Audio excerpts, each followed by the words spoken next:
Welcome to everyone this first night after last night. We are so thrilled that all of you are here. My name is Steve Rothstein. I'm the Executive Director of the John F. Kennedy Library Foundation. And on behalf of all of the library employees and the foundation employees, we are thrilled. And we're so thrilled, actually, not just are you filled this room, but there's an overflow room that's filled. And there are many people watching online, so we're thrilled that all of you are here for this special guest and this special evening. Before I introduce them, there are a few other quick things I do want to say. First, I want to thank our sponsors, the Bank of America, the Lowell Institute, and our media sponsors, Boston Globe, Xfinity, WBUR is here. And tonight, we also want to recognize Frank Islam and Debbie Driesman, who's here, and Boston Magazine. So join me to thank all of them.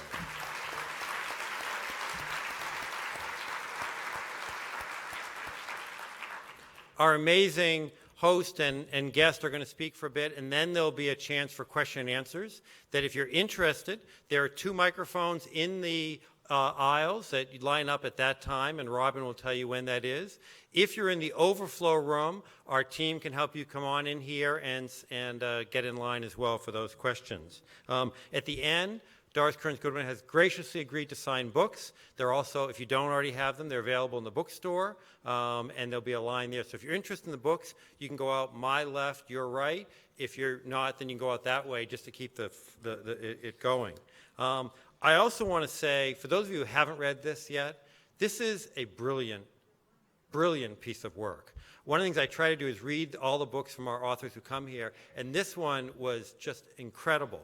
To take these 4 presidents and weave through elements of their lives is just majestic. But the New York Times, when they were talking about this, they said, quote, "We can only hope that a few of Goodwin's many readers will find in her subject examples, a margin of inspiration and resolve to steer the country to a better place," end quote. I also want to recognize in the audience, I'm not sure where they are, but we have one of the 4 presidents this is about is Theodore Roosevelt. That Theodore Roosevelt's great-grandson and his son is with us tonight, so we're thrilled that they're with us tonight.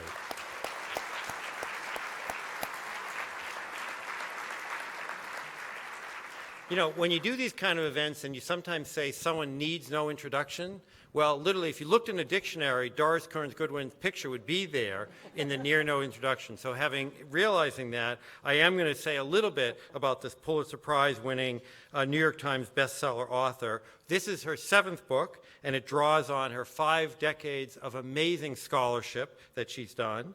And her awards and recognitions, I'm not going to list them all because we have an important forum to get to, but a few of them include a Pulitzer Prize for a book on FDR, the best-selling memoir on Fitzgerald and Kennedy, which became a mini-series, a Carnegie Medal, working with Steven Spielberg on Lincoln, which was so much based on her writings, the Frankel Prize, the New England Book Prize, and so much more. Speaking of award-winning, Robin Young has won so many distinguished awards during her 25 years in journalism, both at BUR and NPR Here and Now. She's won a Peabody and several Emmys. She has previously done work with NBC and CBS and Today Show. Again, it's a long list. So join me when I say it's a real honor to have both of these women here tonight. Thank you.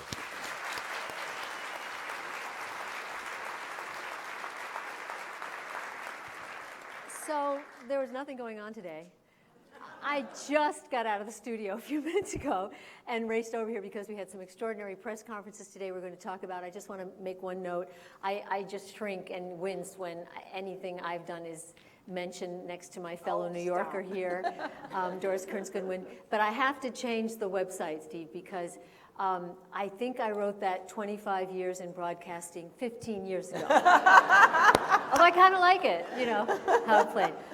Doris, we spoke about your extraordinary book a couple months ago at your beautiful home in Concord. And at the time, I mean, who's read the book? So we know, yeah, plenty of people have read it. Oh, but plenty are still in for a treat. And what you do throughout the book is talk about the things that shaped these 4 extraordinary leaders, LBJ, FDR, Teddy Roosevelt, and Lincoln. And they included things like suffering loss but being burnished by it, humility, an ability to have empathy for others, and The list goes on. Controlling impulses of negative emotions. And we had a president today who, and I mean, I'm going to say out loud what he kind of said today in his press conference, does none of these things, does not acknowledge mistakes or losses. Today he said that the midterms were complete victory, almost complete victory for the Republicans. They did quite well, but not a complete victory. The empathy, he was asked during the press conference today, about mentioning a caravan that's 800 miles away and a divisive language, and he literally said, well, we won. He and his supporters would say, hogwash. My way is working. His way is not this way, and it is working. Whoa. I mean, I think it's working in the short term because what he was able to do during the election, and then it stayed true in the people who supported him this time, is to speak to people who had felt, much like the people felt at the turn of the 20th century, that they'd been left out of the America that is here today and worried about where the America is going. I mean, at the turn of the 20th century, it was so much of an echo to what's happening now. The Industrial Revolution had shaken up the economy, much like tech revolution and globalization have done today. For the first time, there's a gap between the rich and the poor. The working class feel cut off from the plenty of the country. There's a fear of immigration. And there's a sense in the turn of the 20th century that a revolution was coming. But we had a leader then in Teddy Roosevelt who was able to channel that populist emotion, which was anti-immigrant, anti-elite, into reform. The square deal for the rich and the poor, the wage worker and the capitalist. And what's happened with President Trump is he got those people to feel that he was on their side. And the polarization in this country is really at a height. I mean, longer than in my lifetime. I mean, maybe not as long as in the lifetime of the people that I've lived with, because it's not as bad as the 1850s. And I think it's important for people to feel, everybody keeps asking me, are these the worst of times? And they feel like an unmoored time right now because of the lack of a discernible political truth, because of lies and fake news and a fight with the press that is unprecedented, the enemy of the people, even as this press conference happened today. But we have lived through worse times before, and I think it's important to get that perspective so that we don't feel like we can't get out of these times. I mean, if you lived with Lincoln at the time when he comes into office in 1861, there's going to be a civil war that will kill more than 600,000 people. He never thought, he said, he could have lived through the anxiety if he had known what it would be ahead of time. And Teddy Roosevelt's time was even more tumultuous than this one is for some of the same reasons. And the early days of the Depression, if you're there, and you're not sure that the banks are even going to continue because they've taken your money and put it in the stock market, and some of them have money, but they don't believe they do. So there's a sense of not being able to deal with your money. There's loss of jobs. There's people who are hungry. And yet we got through that. And even when LBJ comes in, it's an assassination of JFK, and there's not a clear idea of where it's coming from. So the country was in shock. And yet we had the right leaders, and we had citizens who were awakened, who became part of the struggle, which is what is the hopeful thing to me about this election yesterday. In each one of the cases that I've studied, it was the citizens who created a movement that allowed the leaders to go forward. The anti-slavery movement, Lincoln said, was more important than what he did. Without them, he couldn't have done it. The progressive movement was essential for both Teddy and Franklin, and the civil rights movement for LBJ. We saw an awakening yesterday. We saw people standing on long lines. We saw hosts of new women coming into office for the first time who had not been in public life before. And we saw a host of veterans coming into office too. And I think what that means is that there's a fever that has to be broken, and something's been really wrong in Washington for a long period of time. And people coming into public life now means they still believe in politics. They still believe that politics can be, as JFK wanted it to be, an honorable profession. So that's a really good sign.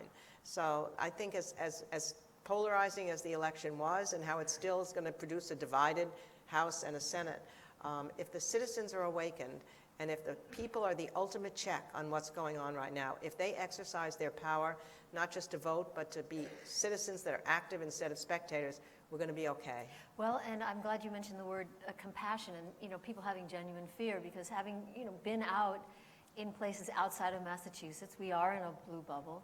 There are people who are genuinely afraid. They feel that the world is passing them by. The progressive movement has been so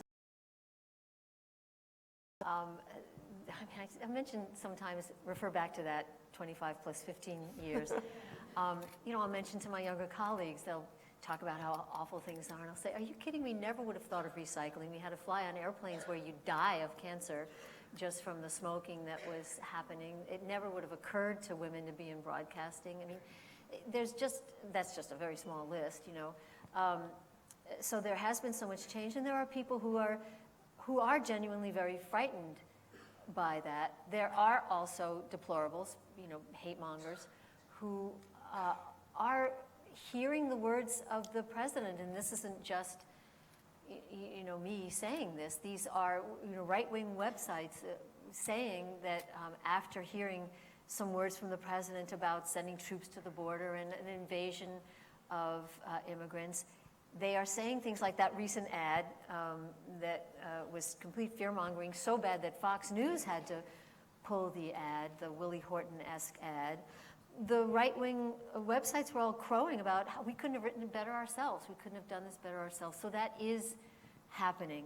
A frightening time, for a lot of people. So let's go through some of these leadership things. Because they're going to help us. If we remember these guys, they'll give us perspective. They'll show us that we had leaders. You mean these presidents? My guys. Yeah, she refers to them as her guys. They have rooms in her home. They do, right? They have yes, live they all their. do.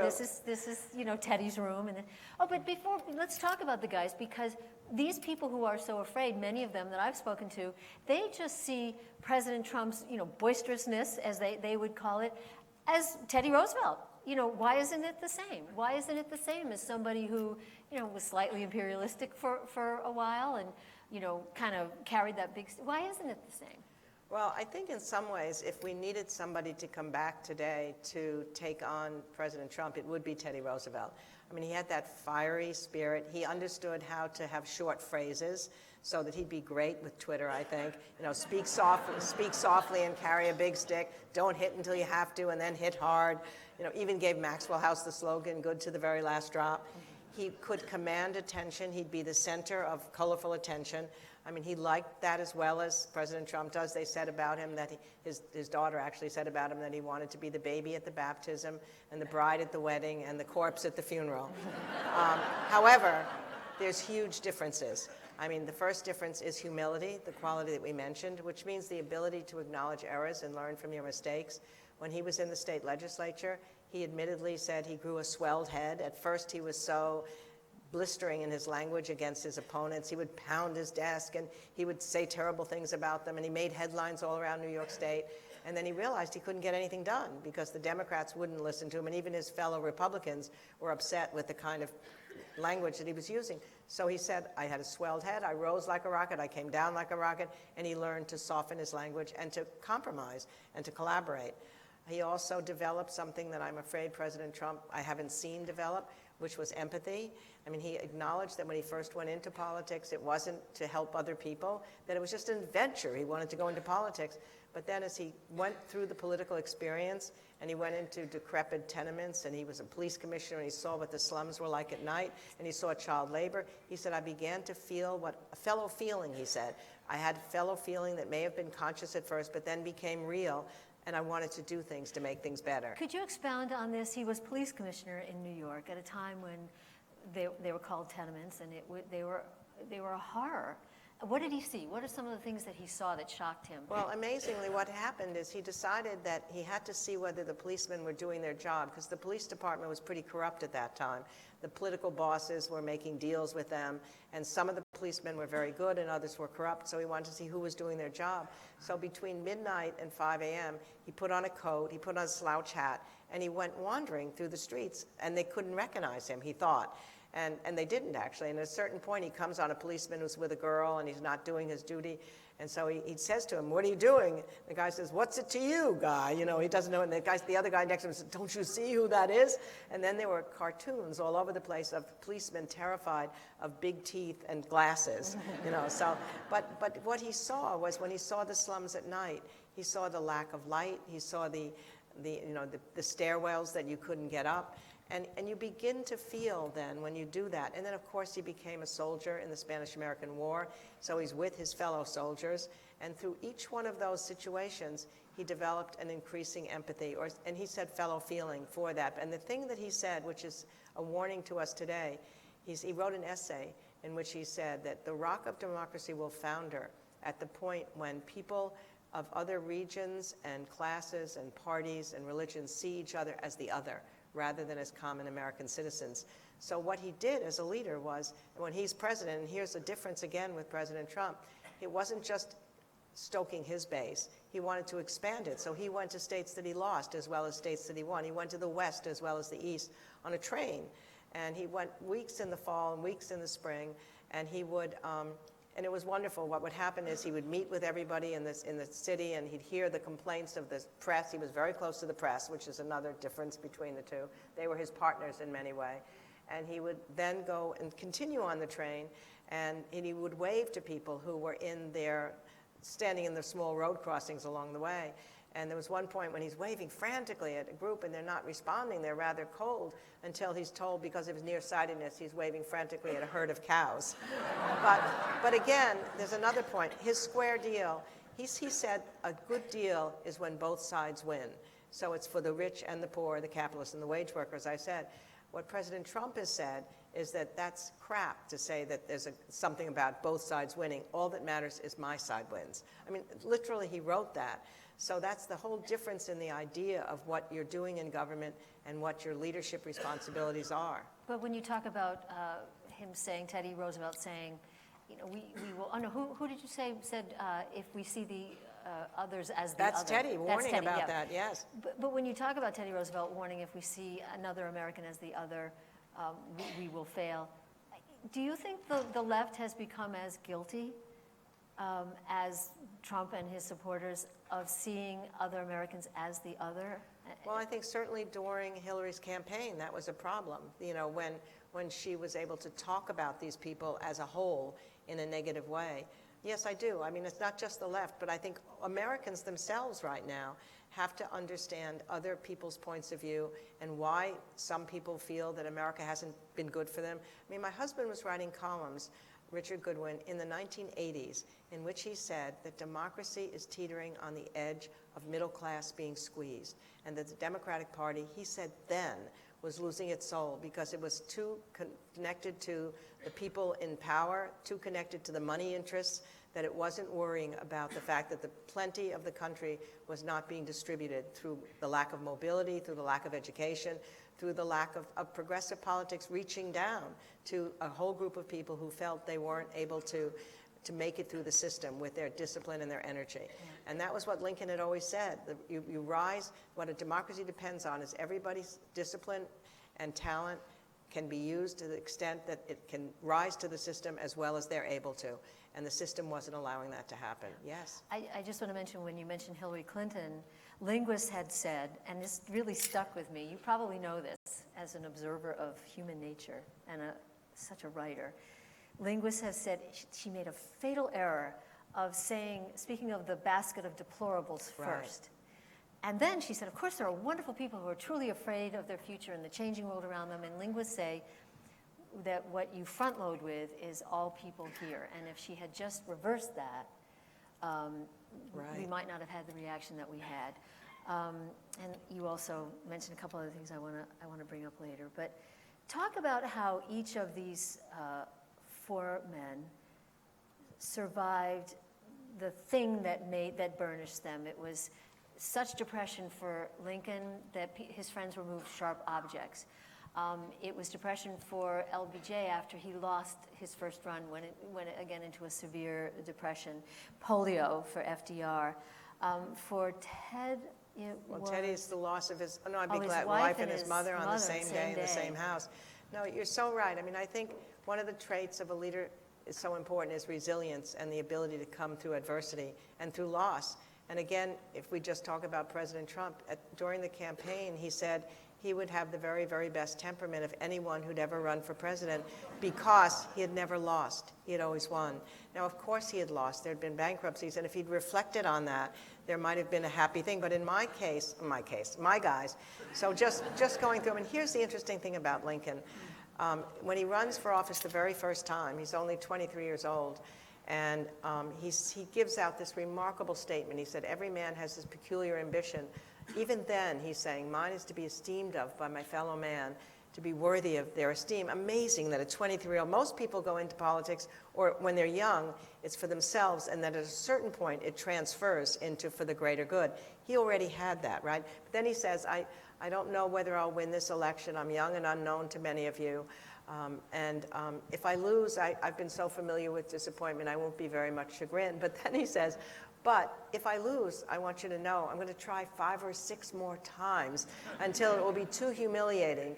And then I promise you I'll never try again, which means perseverance was there from the start with him. And then, as you suggested, what happens is he does win the second time around.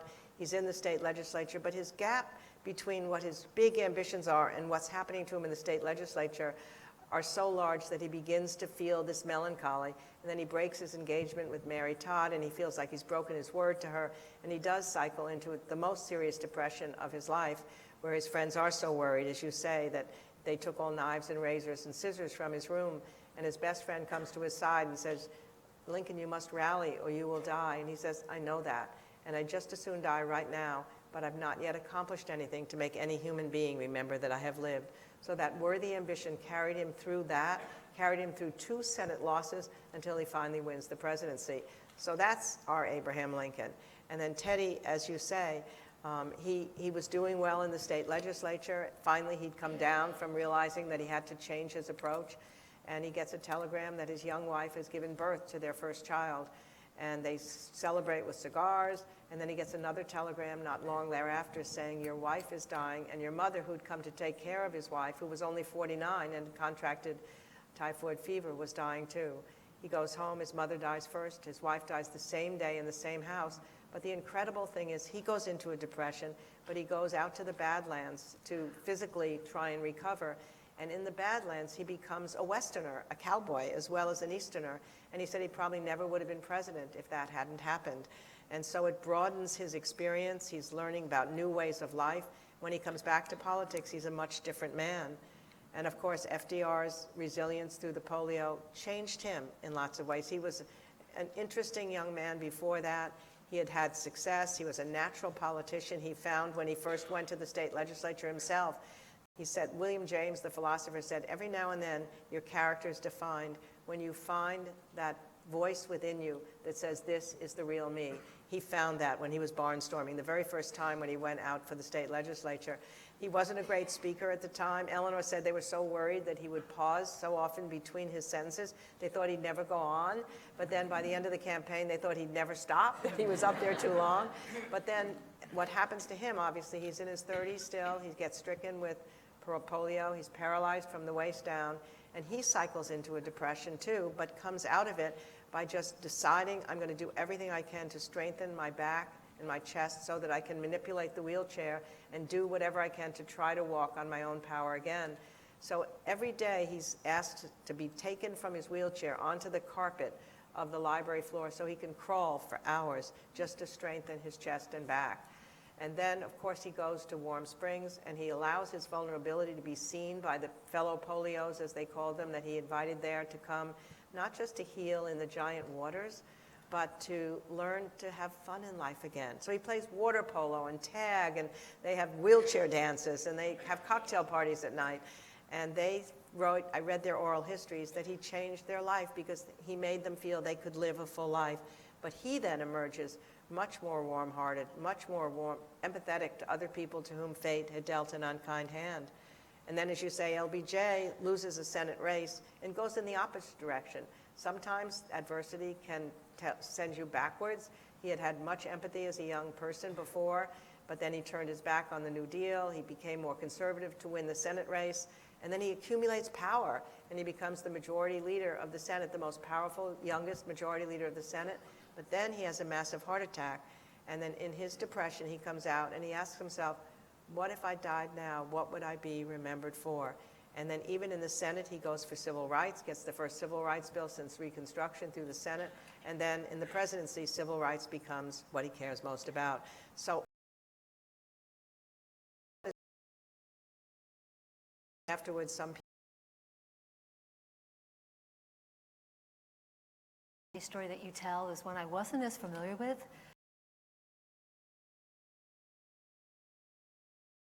Yes, I'm of sorry, course. JFK, sorry, we're in the library. We get our guys confused. I did that on television today. These are not my guys. These are, I don't have that honor. But you tell the story of LBJ as a school superintendent and a teacher and buying supplies for these kids. Tell that story because I mean, it really shows when you are able to feel other people's points of view, it changes you inside. So he was in college and he had to take a year off to make money. So he went to a small Mexican-American school. And he said he saw the pain of prejudice on these kids' faces. And he wanted to do something about it. So he uses his salary to buy them sporting equipment. He's the principal, the debate coach. He's the band leader. He's everything. You almost feel sorry for them. No, because well, they said he walked so fast it was like a blur going past him. And of course, he just poured that energy into him. But the really interesting thing is, so it made him feel, then he becomes a young New Dealer. He brings electricity to the rural area. And as I said, until that first Senate loss. But the amazing thing is he returns to that Cotulla experience in 1965 when the Selma demonstrations have brought about the decision on LBJ's part to give a speech to a joint session of Congress. So on a Sunday night, he decides to give a speech. Cotulla is going to be part of this. And then on Monday night, he's going, and my husband is part of this too. My husband was working then for LBJ, doing all of his civil rights speeches, and he was giving, he had to write that speech that day on Monday. And so Johnson knew not to bother him all day. It's the most amazing speech. Every now and then, history and fate meet at a certain time in a certain place. So it was at Appomattox, so it was at Lexington and Concord, so it was in Selma, Alabama. And think about this today. This is not a northern problem. This is not a southern problem. It's not a white problem. It's not a Negro problem. It is an American problem. And we shall overcome. He took the anthem of the civil rights movement and made it theirs, which is when the outside movement meets the inside. That's when real change happens. But then the only time he called my husband not to bother him that day was, I'd like you to talk about Cotulla. And he'd told my husband this experience. So Johnson said, again, he said, I never thought in 1928, when I was there with these kids, that I would be able to do something and have the power to do something for the sons and daughters of those kids and do something about the prejudice that they faced and people are still facing now. But let me let you in on a secret. I have that power now, and I mean to use it. It was an incredible moment. Love that story.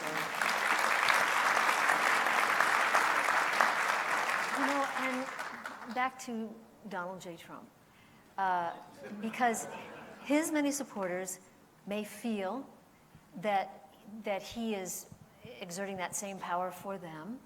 They certainly have expressed that. Protecting them at the border, bringing back their jobs. He said today, the steel industry is back and coal miners are working. Well, of course, we know the steel industry is not back and coal miners are not working. In fact, they're coming down with black lung again.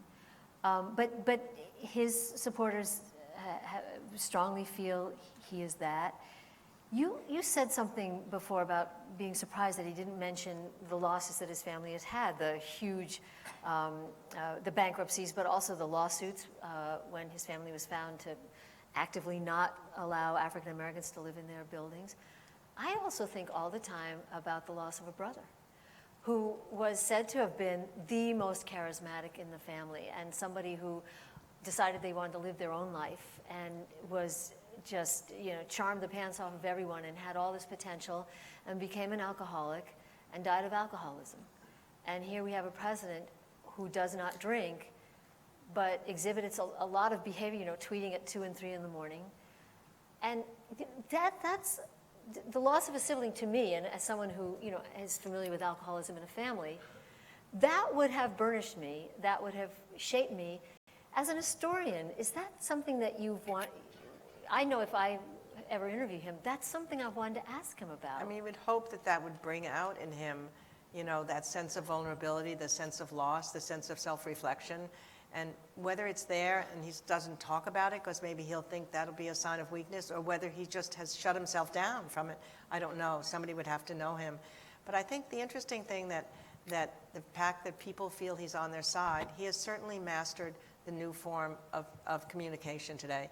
And all of in the social media and through his tweets, it broke through everything. It makes news wherever he goes. And each one of my presidents were able, I don't really mean to be calling them my, it's just that I've lived with them so long, and I wake up with them in the morning, I think about them at night, and my only fear is that in the afterlife there's going to be a panel of all of these guys, and they're going to tell me every single thing I got wrong about them, and the first person to scream out will be Lyndon Johnson, of course. How come those damn books on the Roosevelts were twice as long as the book you wrote about me? But anyway. He is the one that you could say was your president, because you worked for him. Yeah, and exactly so. But even so Lincoln understood at the time when he was giving his speeches that luckily his gift for language was perfectly suited, because each one of the speeches would be printed in full in the newspaper and then read aloud and reread in country homes and city homes. At the time Teddy comes along, the national newspapers have just come out, and so there's a sense that his colorful language and his short statements were perfect. He made headlines everywhere. Of course, when FDR is there, the voice for the radio, but more than the voice, it was the intimacy of his conversational style. You know, he starts off, "My friends," in those fireside chats, and people feel that he's really talking to them directly.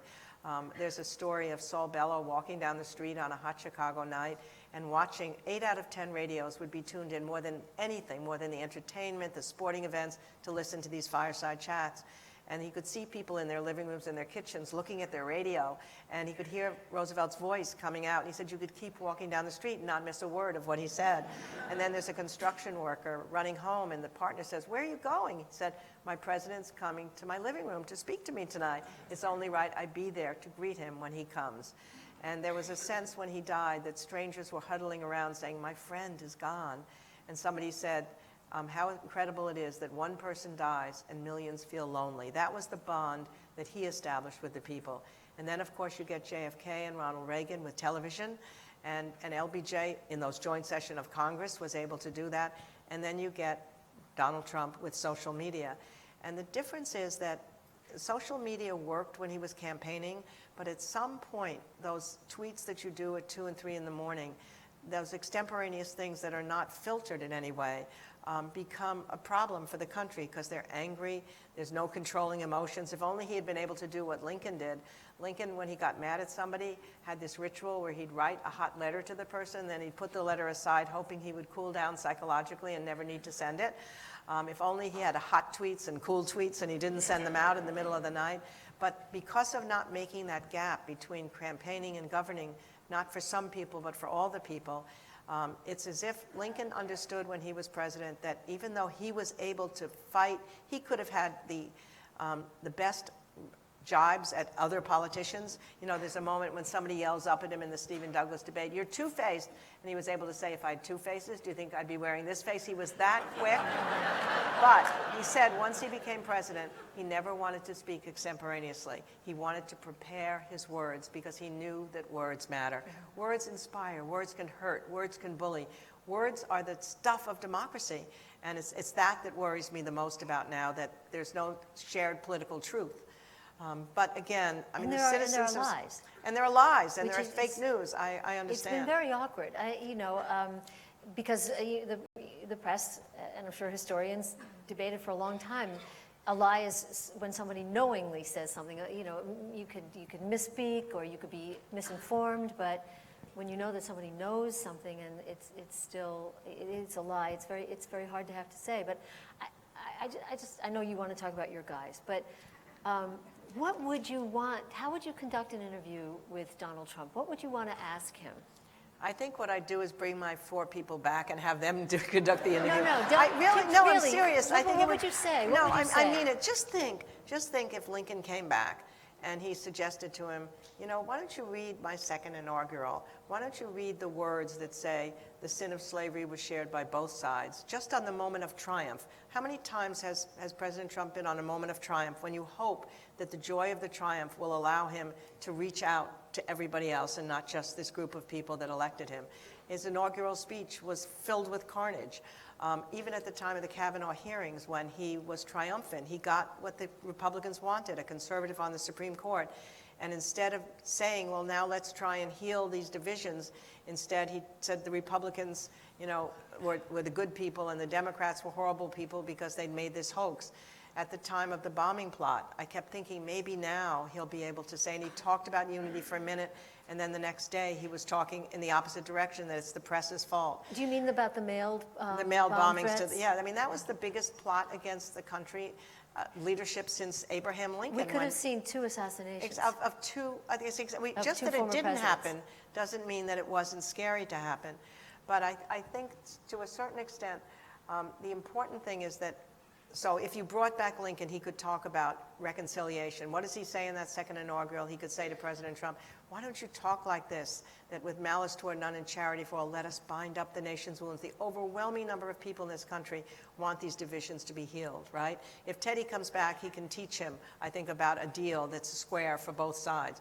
If FDR comes back, he can talk to him about the importance of establishing a true bond with all the people through talking to them in honest language. And if LBJ came back, he could say, let's get the whole Congress in living in the White House, and I'm not letting them out until they come out with legislation on infrastructure or whatever we need. I mean, LBJ's ability, what makes me sad is when I think about what bipartisanship was like in the 1960s and 70s, and I think part of it was, and that's why I feel somewhat comfort about the idea that veterans are going into Congress. The reason I think we had such good bipartisanship in part was because we had so many veterans who had been in the World War II or the Korean War, and they populated the Congress and the Senate. They knew what it was like to have a common mission against a common purpose. No, a common purpose and a common mission across party lines. And they also lived in Washington. They weren't racing home to make money. I mean, the money is the poison in the system. We can do something about it. This is what's so important. FDR said problems created by man can be solved by man. There are states that are now having a constitutional amendment started to reverse Citizens United. There are states that are trying, 4 states now, to have nonpartisan commissions draw the congressional lines instead of the gerrymandering. I personally have a feeling that National Service Program would be such a great binder for us right now. There are generals that are talking about that. What if kids from the city and the rural area had host families and they work for a year in some missions, disaster relief? There's so many more people that want to be in the teacher corps than the applicants can take. We spent billions of dollars on that to teach people to work together. There are things we can do. And the reason why I keep going back to these people before is because they were able to accomplish these things. We have to believe. If we don't believe we can change the situation, we're not going to be able to change it. So we are, though. I really believe we are. We're going to, and this is the beginning of the awakening. We have to see this positive side of what happened in this election. Well, and some have said that some of those marquee races with Beto O'Rourke in Texas, or the race for the Senate, or the race for the governorship in Florida, it's unbelievable that the progressives did as well as they did in these red states, and Democrats should take heart with that. But your guys are not back, and so can you just give us, I would just die to be a fly on the wall if you were able to sit down with President Trump. Just one question you'd want to ask him yourself. The thing that's so surprising about him, but I don't think it would be the question to ask him, is that I think every president who's really been a good president has found fulfillment in the thought that what they were doing was for the greater good and that it would be remembered over time. I mean, that's what I say. That's that transition between the self and the greater good. And I suppose you'd want to ask him, what is it that you're doing that you think will be remembered by history in a good way? And then tell him what these other, in every case, it's the increasing of social justice or economic opportunity. Now, he might say that, the economy has increased economic opportunity, but it's a short-term thing. And even today, he said, if Obama had stayed in power, we would have gone downhill economically. We were already going uphill at that time. This is a trend. Yeah, I don't know. I don't know what I'd say to him, honestly. I'd love to be able to just talk to him about what it was that these other leaders had. What were these qualities? And to think about whether he has these qualities. Ask him, where is the humility? What kind of mistakes? He was asked today about something about what did he learn from the experience of the midterms, assuming that it was the House of Representatives, yes, went Democratic, and that wasn't so great. But he said, I learned that people like me. That's what his answer was. So, but, I guess, so when I think about it, humility, empathy, resilience, controlling emotions, I mean, what I'm hoping in some ways through reading this book is that people will, through my having spent so much time with them, will just remember what it takes to be a leader. I mean, my favorite leadership, unheralded trait, actually, is that they all were able to find time to think and to relax and replenish their energies. I mean, we think we can't do it in today's world, and that's one of the reasons why it was so helpful that people came out as citizens, because we feel like we're so busy with everything. These guys were pretty busy, right? They had a Civil War, they had World War II, and yet they all found time. Lincoln actually went to the theater 100 times. He said when the lights went down and a Shakespeare play came on for a few precious hours, he could imagine himself back in the War of the Roses and forget the war that was raging. And of course, his greatest form of relaxation was his extraordinary sense of humor and his storytelling ability. And he was able to make cabinet meetings that were really tense and anxious undo that tension by telling a funny story. Somehow that's the way it worked. I mean, my favorite story that he always told again and again that I was able to persuade Daniel Day-Lewis and Steven Spielberg to put in the movie Lincoln had to do with the Revolutionary War hero Ethan Allen, who went to England after the war to a dinner party. They decided to embarrass him by putting a huge picture of General Washington in the only outhouse where he'd have to encounter it sooner or later. So they figured he'd be very irritated at the idea that George was hanging in an outhouse, but he came out not upset at all. He said, well, didn't you see George Washington there? Oh, yes, he said, I think it was the perfectly appropriate place for him. What do you mean, they said? Well, he said, there's nothing to make an Englishman shit faster than the sight of General George Washington. And he had hundreds of these stories. And as he said, a good story could make him whistle off sadness. Teddy Roosevelt was able to exercise every afternoon for a couple hours. He had had asthma as a child, so he had to build up his body. And he took time off to have a wrestling match or a boxing match, or his favorite was a hike in the wooded cliffs of Rock Creek Park. And he used to take people along, and the rule was you couldn't go around any obstacle. If you came to a rock, you had to climb it. If you came to a precipice, you had to go down. So people are falling by the wayside as they're trying to be in the wooded cliffs with him. But the best story was told by the French ambassador. He came in his silk outfit. He thought they'd be walking in the Champs-Élysées, and he finds himself in the woods, and he's falling down, and thank God they reach a stream. And he said, it's over, we'll go back. Then he said, judge of my horror when I saw the president unbutton his clothes and heard him say, it's an obstacle, we can't go around it, so no sense in getting wet. So I, too, for the honor of France, took off my apparel. However, I left on my lavender kid gloves. It would be most embarrassing if we should meet ladies on the other side. I love these stories. But FDR, his is in some ways the best. So in the middle of World War II, he has a cocktail party every night. And the rule is that you can't talk about the war. You can talk about books you've read, movies you've seen, gossip, as long as the war doesn't get mentioned. So he, like Lincoln, can imagine himself in another era. So after a while, this cocktail party was so important to him that he wanted the people who would be going to the cocktail party to live on the second floor of the White House to be ready for the cocktail party. So it becomes the most exclusive residential hotel. His foreign policy advisor, Harry Hopkins, comes for dinner one night, sleeps over, never leaves until the war comes to an end. His secretary, Missy LeHand, lives with the family in the White House. Lorena Hickok, a friend of Eleanor's, has a bedroom next to Eleanor. Princess Martha from Norway, in exile in America during the wars with the family on the weekends. And the great Winston Churchill spends weeks at a time in a bedroom diagonally across from Roosevelt's.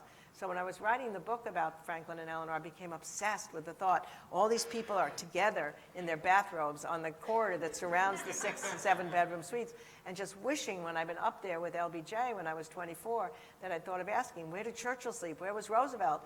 Where was Eleanor? But of course, I wasn't thinking in those terms then. So I mentioned this on a radio program in Washington, and it happened that Hillary Clinton, then in the White House, was listening. So she promptly called me up at the radio station, invited me to sleep overnight in the White House so we could wander the corridor together and figure out through the sleepover where everyone had slept. So 2 weeks later, she invited my husband and me to a state dinner, after which between midnight and 2 a.m., the president, Mrs. Clinton, my husband, and I, my map in hand, figured out, yes, Harry Hopkins slept where Chelsea Clinton is now sleeping. The Clintons are sleeping where FDR was. and we'd been given Winston Churchill's bedroom. There was no way I could sleep. I was certain he was sitting in the corner drinking his brandy and smoking his ever-present cigar. But LBJ could not relax, and that was a problem.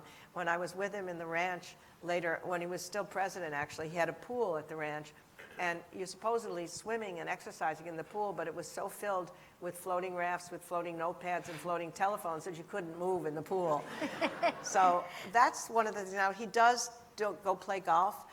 Whether he's able to fully relax. I mean, he said he would only play golf if he could persuade somebody of somebody when he does it. But I don't see the joy in this man. Even when he's had these moments of triumph, they turn into fighting moments about somebody else. You're talking about Trump. I'm now talking about President Trump. So I don't see that he truly is able to find the time to think, to find the time to really reflect. To reflect. I mean, self-reflection is key for not just for a leader, for all of us.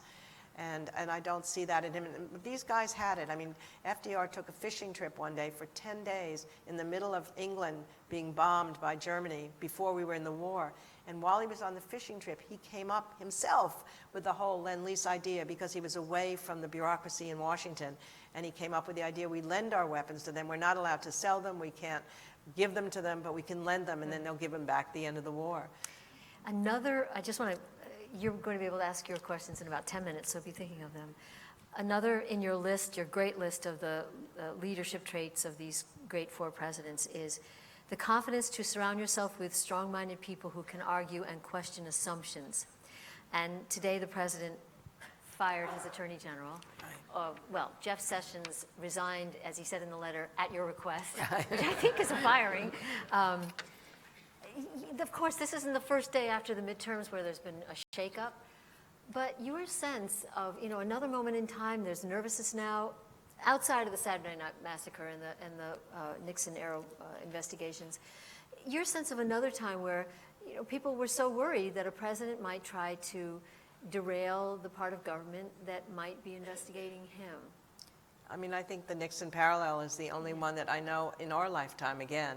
I mean, but then again, when you think about where the country was at when Lincoln came in, I mean, when he got elected that first night, he couldn't sleep. And he thought, I don't have enough experience. I need people around me who are stronger than me. And so he put his three chief rivals into that cabinet, knowing that they would all think they should have been president instead of him. So that's shoring yourself up. You have enough confidence to know you can put Seward, Bates, and Chase in, each one of whom was better educated, more celebrated than you. People said, you're going to look like a figurehead. And he said, that's not a problem, he said. The country's in peril. These are the strongest, most able men in the country. I need them by my side. When President Trump came in, he too had little political experience. And there were lots of people in the Republican Party who had much more experience than he had. But if they had been never Trump people, if they had said anything against him before, he wasn't willing to have them there. So it meant that there's been a lot of shakeup in the cabinet, in part because they haven't had the experience either. But that's just the opposite of Lincoln being able to say, I want these people, even though they were against me, even though they've said things against me, I will somehow forge them into a team. And he was able to do that. Yeah. Again, we're almost to the questions from the audience. You have mentioned your fabulous late husband several times. And I know a lot of people probably here, we're a small town, probably knew the two of you. Richard Goodwin, extraordinary speechwriter. You had an incredible life together. How are you doing? Well, it's really been hard. But I mean, the great thing is that my kids have surrounded me so that, and I know that I had 42 years of marriage with him and 45 years of knowing him. It was the adventure of a lifetime to be with him. He really was an extraordinary person. And I can't imagine being married to somebody else. And he handled the last year of his life so incredibly magnificently. It made me less afraid of death because he kept wanting to live. There's no better sign for somebody. He was older than I am. He was 86 years old, and every day he fought the cancer because he had a book to write, because he loved his family and he wanted to keep living. And it's the best tribute you can say to a marriage and to him that he wanted that. And I will finish his book. I mean, his book was about his love affair with America, the ideals that he had wanted to go into public service with from the time he was young. So here he is graduating from Harvard, law school, first in his class, has president of the law review, clerks for Justice Frankfurter, but decides, I don't want to go into law and just move things around from one place to another. He wanted to go into public service. So at first he does the quiz show investigation, which undoes the $64,000 question. And then young John Kennedy is looking for a second speechwriter, and he becomes that second speechwriter. And the adventure of a lifetime to be on that plane with John Kennedy and Sorensen and have Kennedy win the election. And then he works on the Alliance for Progress. And then eventually he works for LBJ. And probably that was the pinnacle of his life, to be able to really not just write speeches about the Great Society and about civil rights, but to be helping to plan those great programs. But then he has the courage when the Vietnam War was heating up and he saw the energy being taken away from the domestic program to leave Lyndon Johnson. Lyndon Johnson said he would draft him if he tried to leave, but of course he was able to leave. And when he left, and it's very important for us today to see the contrast between this and what's happening with people who know something's wrong going on. When he left, people inside the administration said, you know, Dick, you're hurting your career, and at least if you leave, you should be quiet. Don't say anything, you know, because you'd be a traitor to the administration if you did. But he became active in the anti-war movement, and he said things, and then some of the people in the administration of LBJ said, you're cutting your ties, you're biting the hand that feeds you. And then he said, they didn't feed me, I fed myself. I mean, he had such a sense of humor.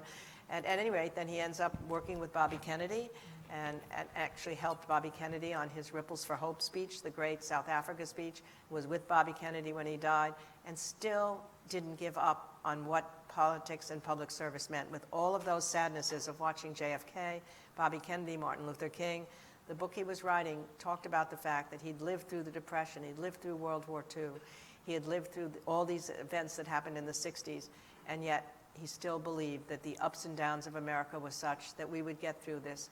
One of the last lines was, America's not as fragile as we think.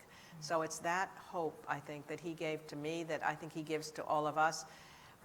And he was the best. And my son Joey is here. Oh, Joey, I'm supposed to call you Joseph now. Sorry. and Joe carried out that tradition of public service. He graduated from Harvard in '01, and when September 11th happened, he volunteered for the Army. And he was a platoon leader in Baghdad, and then went back to Afghanistan. He earned a Bronze Star, and he would say, and I would say too, that those were the proudest moments of his life, that he was able to bring a combat troop to safety.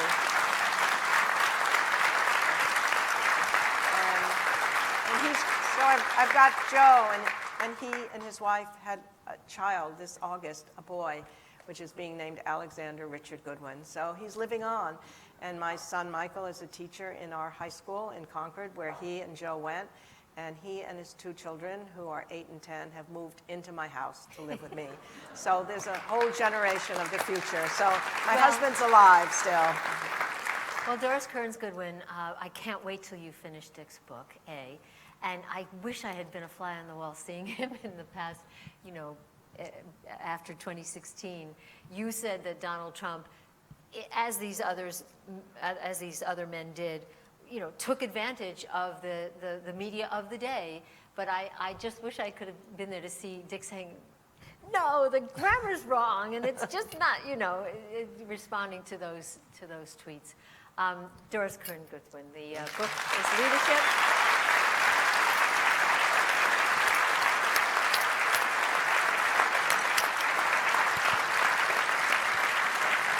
Now we have microphones in the aisles as usual, and we're going to have time for a few questions. If you have one, please make your way to the microphone.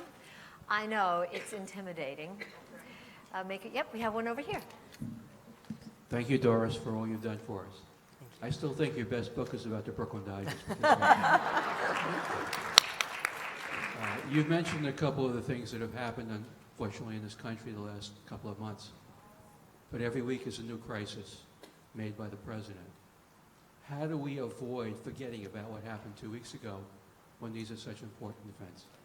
You know, I think that's a really important point you've made, because of breaking news, I mean, think about what happened 3 weeks ago with not only the bombing plot, but the Jewish synagogue killings, and what that meant about anti-Semitism, the rise of it in the country, and what we have to do to combat that. We were mobilized. We were thinking we were going to do that, and then the next thing happens, and now it's in the past, or the killing of the journalist. Khashoggi, and that was such an important thing, that here's somebody who represents the press, and the president's able to talk about how it's okay because Saudi Arabia is giving us money for the weapons. Well, I was and we thinking, too, have to about- remember these things. We can't let the breaking news let us forget that there are really tough moments that are happening right now in our country. And again, only we can make it better. Only the citizens can deal with this. I was thinking, I mean, as a journalist, it's overwhelming. As an historian, I hope you have, cards up everywhere, 3x5s. But I was thinking of the anonymous letter to the New York Times about how the White House, the president was being controlled by people who understood that he could possibly run the government into the ground. Who mentions that anymore? Right. And we don't really even know who that was. And it's probably forgotten. So I mean, I think you're right. There's an overload right now. And so one event just collapses the memory of the other one. And we just have to talk about them. We have to figure out. The most important thing to talk about is what it's saying about some of the feelings that are in the country at large right now, which we have to, through education, begin to, I mean, education is still the key. I mean, we talk, and I know that's so important here at the Kennedy Library to have civic education, and we have to be able to make citizens, again, feel a sense of what the ideals of the country are. Lincoln gave a speech when he was 29 years old called the Lyceum Speech, and it's an extraordinary speech in which he was worried then that there was mob violence in the country. The anti-slavery editors were being killed. There were lynchings in the South, and the rule of law was not being followed. This is when will arise somebody who will be turning America upside down, who might be a dictator in like a Napoleon or Julius Caesar. And the answer to that in a democracy is we have to make people read about the ideals of the revolution. He said he was afraid they were fading because the revolution was now in the past. And unless those ideals could be remembered, what are we going to fight about this authoritarian figure who's rising with? So he said every mother should be reading the ideals of the revolution to their kids as if they were reading the Bible. So again, that's my hope of what history is, of memory is. I mean, it's what the whole Holocaust thing is about. When people talk about the importance, you have to remember what happened. We have to remember what's been happening, and we have to talk about how that's not where the ideals of this country are, and where is that gap, and what can we do in education, what can we do as citizens to begin to close that gap. another question. Thank you so much, Doris, for your wonderful insights tonight. You've accomplished so much in your life. Could you share with us the plans for your future? If I knew them, boy, I'd tell you immediately. I'm not so sure, to be honest. What I'm working on for a little bit of time right now is some movies, because it was such an extraordinary experience to work with Steven Spielberg on the movie that there's something about the camaraderie of working on a movie, and it happens somewhat quicker than these long books do. So hopefully there's a movie being made, it's in the early stages, about Ida Tarbell, the great female journalist who was able to bring down Standard Oil and to talk about the corruption of Standard Oil at the turn of the 20th century. And she's a wonderful figure. And there's a possibility I'm working with the History Channel on a documentary on George Washington, about which I know very little, but that's why it'll be so much fun to be a consultant so I can learn about that. But I'd love to find a woman that I could write about. It may not be a woman president, given that I'm getting older and older, but I loved working on Eleanor Roosevelt. I mean, that was such a great pleasure of the book on Franklin and Eleanor, that if I could find another woman to write about, maybe not in politics, but in some field, it would give me as a woman, I think, such pleasure. I mean, just knowing what Eleanor was able to do during that period of time. I mean, she really spoke truth to her husband. I mean, he said she was a welcome thorn in his side, always willing to question his assumptions. In fact, much like we said, she's the strong-minded person who's able to argue with him. You know, she sent so many memos to General Marshall about discrimination in the Army that he had to assign a separate general whose only task was to deal with Eleanor Roosevelt's memos. She had a weekly press conference where only female reporters could come. So all over the country, publishers had to hire their first female reporters. An entire generation gets their start because of Eleanor Roosevelt. I'd love to find that kind of woman and write a biography that's not 1,000 pages long. The Bully Pulpit was so long that a woman told me that, in fact, that she was reading it when she went to bed at night and she fell asleep and it broke her nose. So somewhere along the way, I'll find that woman to write about. Thank you so much, Doris. We'll be looking forward to those future Thank you. accomplishments. Question over here. You suggested that people who are Trumpers support him because they have lost something or they fear for the future. But I can't find it in my heart to think that those people who believe in him and who support him are worth talking to, that we have anything in common, that there's anything that could bridge the divide between us. Could you give me some inspiration to want to become friends again with people I've walked away from because of it? I mean, I think we have to. We have to understand that, you know, people who saw their livelihood going away because the coal mines were collapsing, or the machinery of, you know, the globalization and the tech revolution had taken away safe jobs that they had in machinery. They've seen their kids not having an educational system that's really been able to support them. They've seen a lot of their kids, and not just their kids, but going into opioids as a result. They've watched communities that have diminished in their flourishing vitality because the jobs have moved somewhere else. And when you're in that situation, the sad thing is, the answer is not to do what's being done, to scapegoat other people for your problems, which is the voice that Trump has given them. It's the immigrants that are the problems. It's these people abroad. And instead of really talking about the fact the educational system has failed them, mobility has failed them, the plenty of America has not been distributed fairly to them in terms of what they get out of the system. And I think we have to feel empathy for them. There's a reason why they are feeling what they're feeling. And they're human beings like us. And there's no other hope than to think, I mean, that's why that book, Hillbilly Elegy, was so well read, I think, because it made people understand. And we have to understand, just like you have to understand. I mean, the scary thing that's happening right now is that this will go against what I'm just saying, but it's different from it. I saw a statistic the other day that more people now are worried about their kid marrying outside the party than about religion. You know, so that I would be. Yeah, but that's why I think if only we could figure out ways for these people and what they're feeling to be understood. And I think that's where journalism has to come in.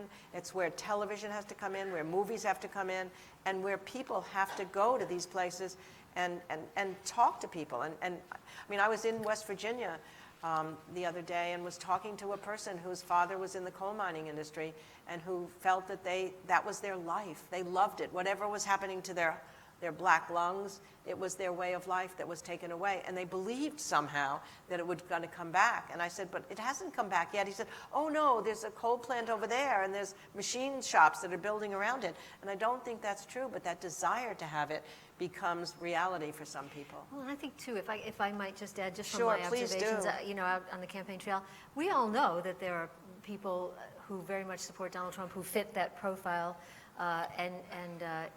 you know, I've met them on the trail, but there are also people who are very well off, you know, who are doing quite well, who also support Donald Trump. And that's where I feel, and this is in my conversations, that this is the other thing that you can have some empathy for, but also progressives can have some pride with. It is because there has been so much change. There are a lot of people who it's just almost, it's a lot, and they just don't want, either can't accept it or don't know how they fit in, feel outside of, don't feel like they're in that cool crowd of you know, progressives, however that looks to them on late night television. And all of our culture is occupied by, you'd have to say, by largely progressives. And there are people, it's not that they're in poverty, it's not that they're losing their jobs, it's that they're afraid, they don't know where they fit. I have felt that a lot. And that is, you know, yes, I think we have to be empathic. I think we have to start conversations across the divide. But that is kind of a tribute to how much change there's been. Right, And they're right. anxious about it. I think that's right. Yes, over here. Thank you, both ladies, for being here. Doris, put aside a second the question of what you would ask President Trump if you had a chance. What would you what would you ask each of your four guys?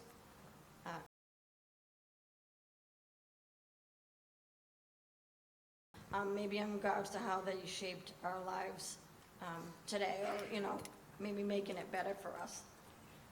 Yeah, I think if I just take Lyndon Johnson then, for example, I had the chance to be with him in those last years of his life. So I was able to talk to him even then about the war in Vietnam. And even though he wasn't able to acknowledge that he had made a mistake, because it was too hard to say you made a mistake and 50,000 people have died, he understood that the war had undercut the thing he cared about most, the Great Society. And he knew that I'd been involved against the war. In fact, when I won the White House Fellowship, we had a dance at the White House, and he did dance with me, not that peculiar. There were only 3 women out of the 16 White House Fellows. But it turned out that prior to that, my being chosen as a White House Fellow, I'd been active as a graduate student at Harvard in the anti-war movement, and had written an article with a friend of mine that we'd sent into the New Republic, hearing nothing until it came out 2 days after the dance in the White House, with the title, How to Remove Lyndon Johnson from Power.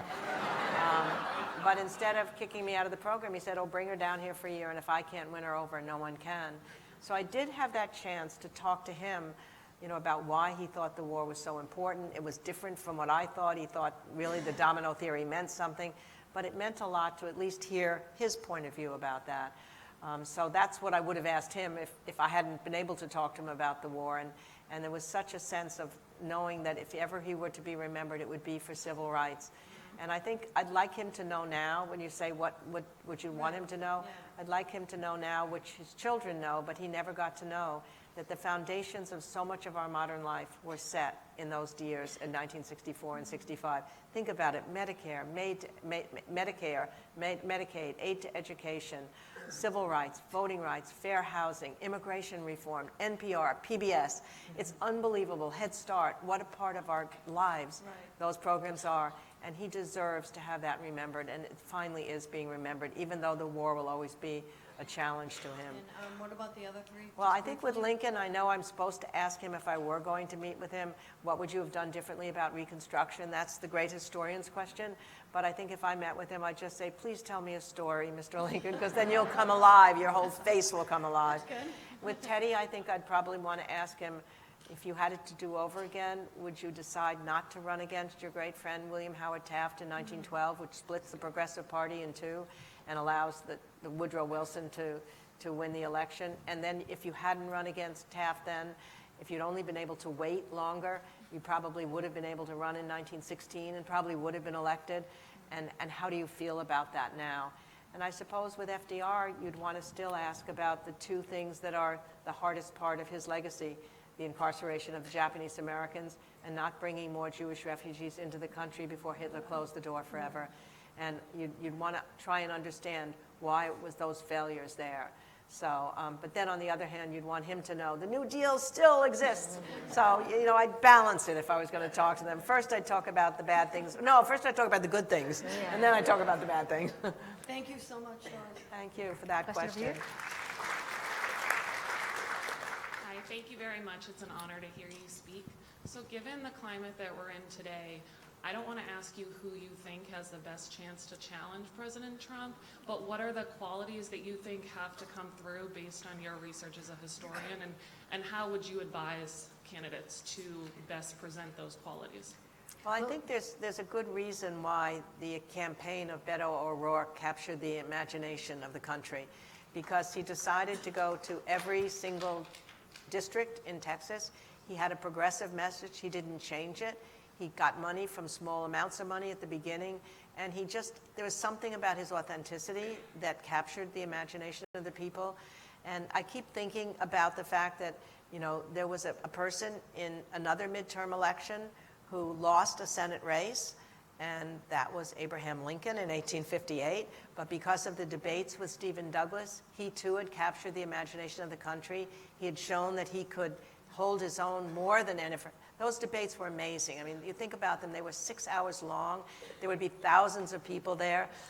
They would be part of the audience. They'd be yelling in, hit him again, harder, harder. They'd be all part of it. And the debates got pamphletized. They were sent around the country. So he became a figure, even though he'd lost that Senate race. So I don't know whether it's Beto O'Rourke. All I know is that nobody knew in 1858 yet that Lincoln would become Abraham Lincoln.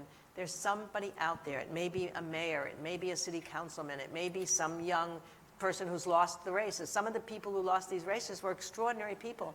And as you said earlier, Robin, they ran really close races in red states where it wasn't seen to be. So the unexpected may happen, and that person will be there. But I think those qualities of believing in what you're saying, and what Johnson would say is what convinces is conviction. So he believed in that cause of progressivism. He didn't have to change it when he went from one place to another. And yet people respected that, I think, as it happened. And he worked like hell to make this thing possible. And so there's, whether it's him or somebody else out there, whether it's one of the new people coming in, there's a teacher of the year just for the long future who's coming in from Connecticut. First time running. There's so many people who first time running who made it this time. And I think we may have to just look for a new generation of people coming in for the long term that are going to break this fever that's in Washington right now. I was going to make a lame Massachusetts joke that some people in this room were hoping you would say the qualities of a presidential candidate would be, she's a senator.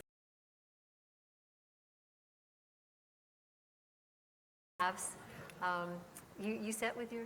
Yes, Yes. thank you very much. Thank you. Over here. My question is somewhat like hers. This country's been blessed over the years to have extraordinary people come along during very troubled times. And I'm wondering, under the circumstances of today, the extreme diversity, the way politics runs itself, is there someone out there that could do this? Or do you think something else might be the spark that brings us back more towards where we used to be? Well, we got to hope that the spark is not some military crisis, because crises from abroad sometimes do bring us together. But that's why I keep thinking that somehow we do have a crisis right now in the country. The crisis is that our political system is not working. I mean, it's not working to produce, any kind of collaboration in Washington. It's not working to solve the problems that are real problems that are out there. And to the extent that it's a crisis, that usually does produce people. So far, we've seen that happen, you're right.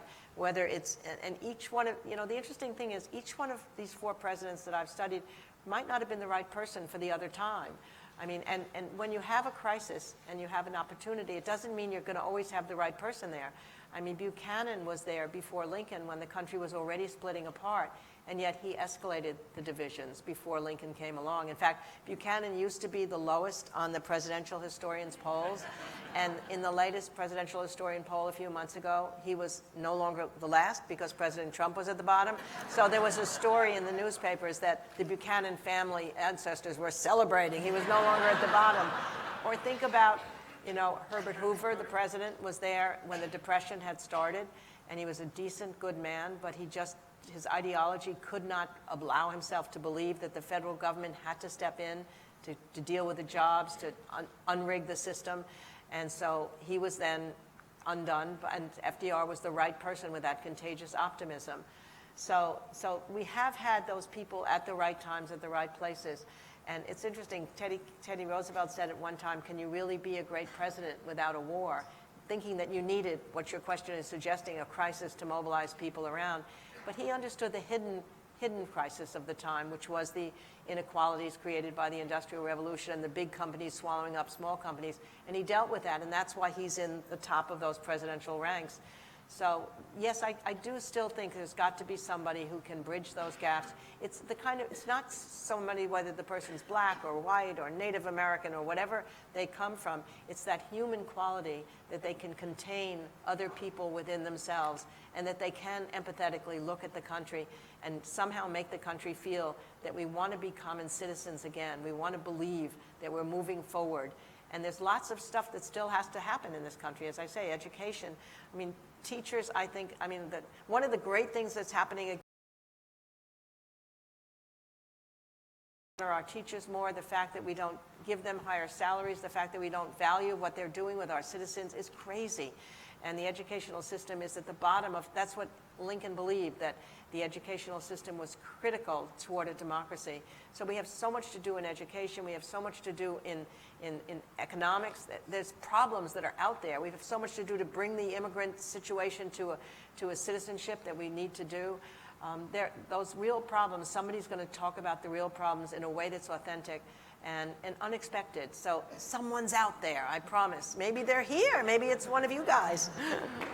I think we have time for the last three questioners who are here, if we're, concise. So I will be concise. Thank you so much. In my opinion, you're an icon in terms of historical perspective. I mean, you write about it, you've lived it, and thank you for giving us some hope in a time that sometimes seems like despair. The first question's an easy one. I have two. They'll be quick. I know you're a baseball fan, so how do you like our Red Sox? Oh, wow. Oh, I'll tell you, it made this summer so extraordinary. I mean, there's no, again, look at what sports does. Sports combines people across party lines, across, racial lines. It's a common thing that people can talk about that connects them. It combines people and families. Certainly my own love of sports occurred because my father taught me to keep score when I was only 6 years old, so I could record for him the history of that afternoon's Brooklyn Dodger game. So when this World Series came, it was my first love, the Brooklyn Dodgers, and then my enduring love, the Red Sox. So the only thing it made me think about was I sort of felt empathy for the people in Los Angeles who hadn't had a World Series victory, only to the point where I hoped it would go 7 games and then the Red Sox would win in the 9th inning of the 7th game. But what an extraordinary thing it is. I mean, that team, it still haven't gotten into my head, that in the 24th century we've won 4 championships.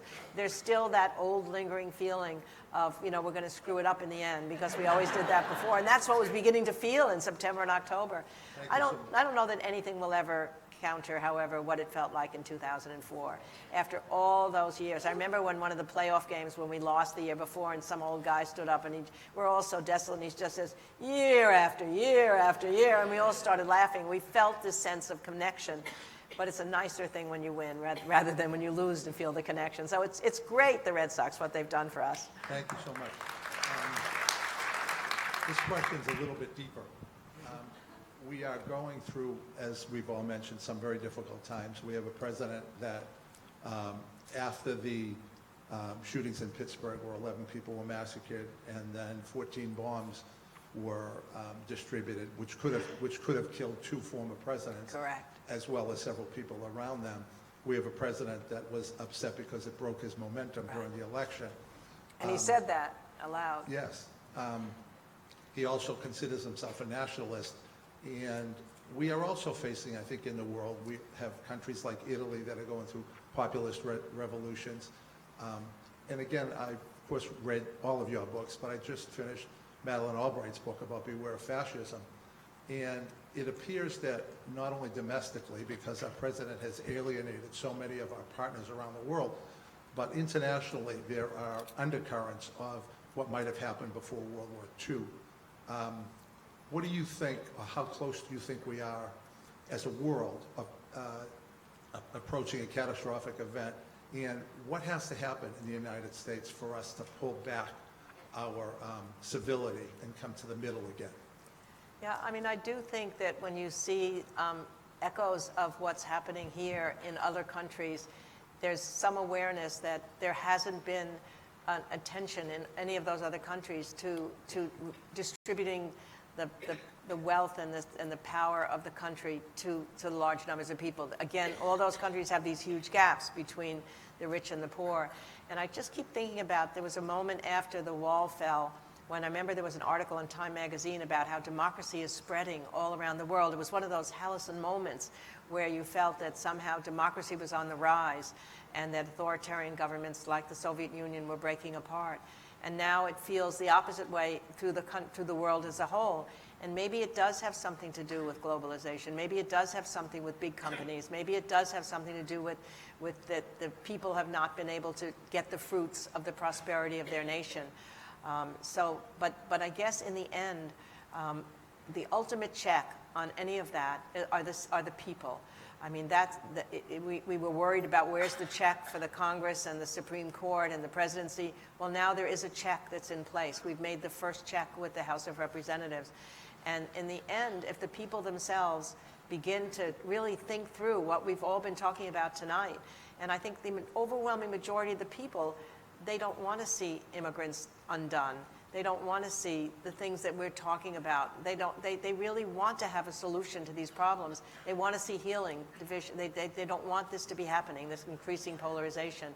So we just have to find answers, and maybe the answers are small, and maybe it's going to start in the states before it goes to the federal government.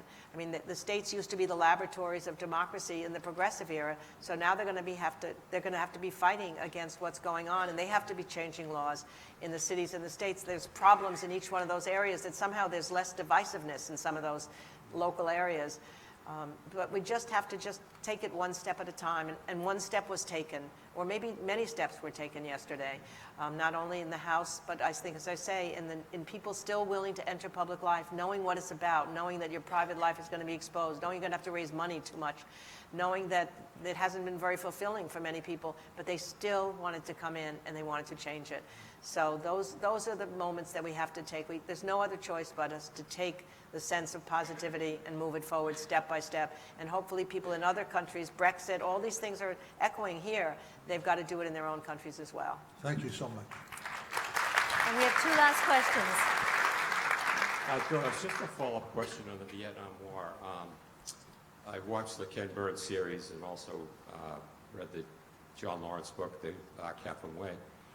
But at so many junctures, LBJ could have pulled us out of that war, and it was so evident it was an unwinnable war. What do you think was going through his mind, or why didn't he exit us from that terrible tragedy when he had so many opportunities to do it? Yeah, I mean, the really sad thing is that when you hear the tapes, you know, those tapes that are now published of his conversations in early 63, 64, he himself was wondering, what are we doing over there? It wasn't that he was a person who saw a vision of our being able to succeed in any way over there. It was that he didn't want to fail. So that he's presented with a situation, if you don't send this many troops, then it looks like it's going to be lost. And that'll mean the Democratic Party has lost, just like they lost China. And it's going to be a terrible thing for the country. It'll be a failure for you. So when your whole leadership is based on not losing, rather than what are we doing there, what's the vision, what could be the victory there, then you just keep escalating the troops little by little, as he did. And worse than that, you don't tell the public exactly what you're doing. So you put in the extra appropriations, you don't have a new tax that you should have, you don't call up the reserves.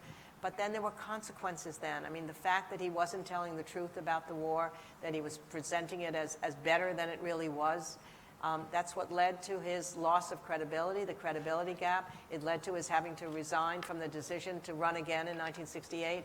So there were consequences for that kind of action before. That's what's the contrast with today. There have to be consequences for what's going on. But I think all it was just an epic failure of leadership. He was so good domestically. He wasn't comfortable in foreign policy. He thought if he could bring a Mekong River Delta project to Ho Chi Minh, that he'd be willing to bargain his way and somehow end the war because of the goodness that we bring, like he brought electricity to rural Texas.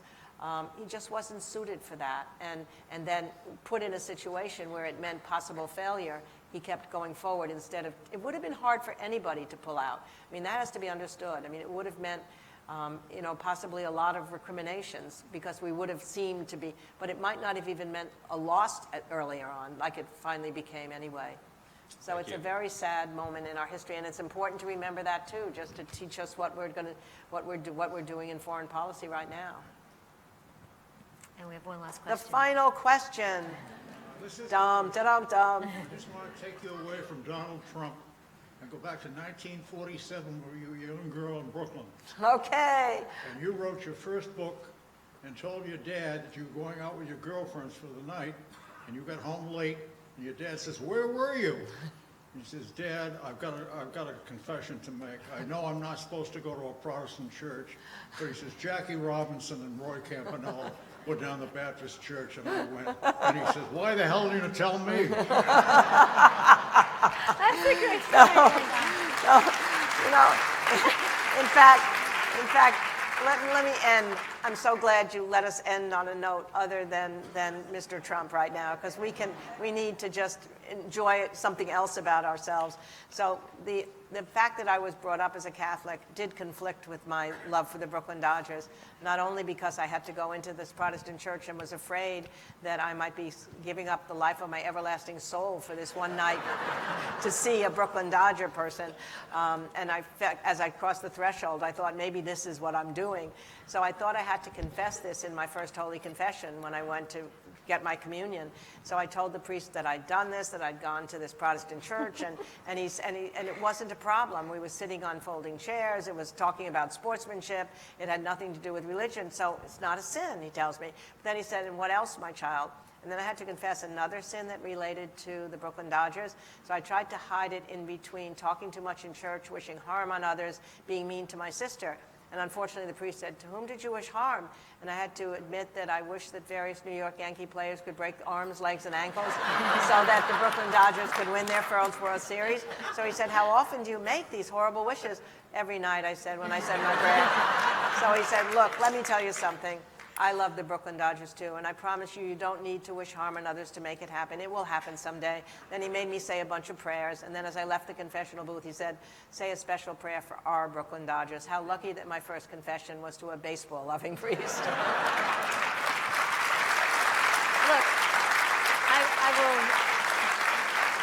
I will only add to that. I'm looking at this list of all the leadership traits, and they are an ability to go through loss, empathy, resilience, a confidence to surround yourself with people who will question you, controlling impulses and negative emotions, ambition for self-ambition for the greater good. And I'm thinking this can apply to all of us. We don't wait for a leader. I think as Americans we have to reach